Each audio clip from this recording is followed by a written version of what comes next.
Les mobiliers tels que les tables et bancs manquent au collège d'enseignement général 1 de Ndali, d'après les dires des membres de la direction de cet établissement. Selon eux, c'est une situation qui empiète le bon déroulement des activités pédagogiques. Le responsable du matériel du CEG1 fait l'état des lieux. Le collège a suffisamment de problèmes au plan matériel, dont les tables bancs dont vous êtes en train de parler, qui est le problème le plus crucial que nous vivons en ces moments-là. Donc effectivement, l'année passée, le collège avait un effectif qui tourne autour de 1550 élèves, avec un mobilier de 770 tables bancs, et qui est déjà très vieillissant. Ce sont des tables bancs qui ont en moyenne dont l'âge est supérieur à 10 ans déjà. Donc ce sont des tables bancs qui sont très fatiguées, que les enfants cassent très rapidement. Donc ce qui a fait qu'en début d'année, nous avions une centaine de tables bancs qui étaient déjà cassées. Et nous avons dû nous mettre à l'œuvre pour les réparer et récupérer les 770 tables bancs qui ne peuvent abriter qu'un total de 1540 élèves.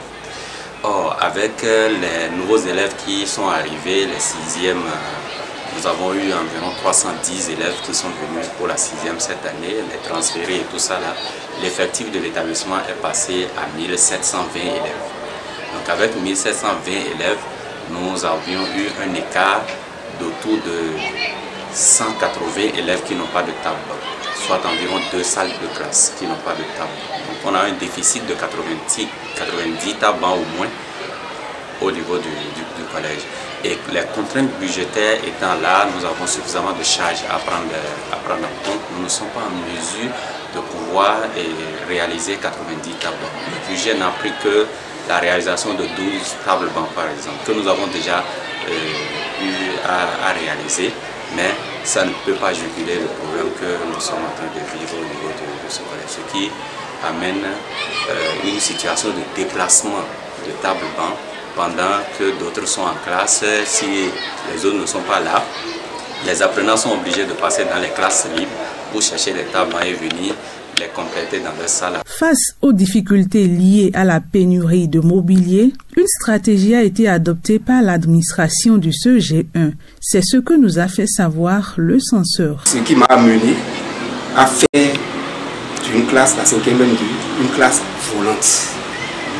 Et qu'est-ce qu'on n'entend pas une classe volante? C'est que cette classe qui était une classe fixe, on a dû les répartir au niveau d'autres classes, pour leur permettre quand même d'avoir des places assises pour travailler. Donc c'est ce qui s'est passé. Sinon au départ, la classe n'était pas volante. Mais face aux difficultés liées à la pénurie de mobilier, j'ai dû faire recours à cette stratégie pour permettre à nos apprenants d'être dans de bonnes conditions pour travailler. En attendant de trouver une solution définitive, d'autres dispositions sont prises. Donc, compte tenu de la situation financière de l'établissement, le budget de l'année 2023-2024 n'a pu que prévoir la réalisation de 12 tables bancs. Donc nous avons réalisé les 12 déjà, mais ça ne peut pas suffire pour satisfaire aux besoins de l'établissement. Donc nous avons dû lancer des SOS auprès des personnes de bonne volonté en parlant de gauche à droite pour que la population puisse être informée qu'au CEG1 Ndali, nous sommes en difficulté, qu'il y a de bonne volonté qui puissent venir quand même nous aider pour permettre aux apprenants de se trouver dans des conditions propices pour pouvoir étudier. L'association des parents d'élèves du dit établissement dit ne pas dormir sous ses lauriers afin de résoudre ce problème qui met en péril l'éducation de leurs enfants.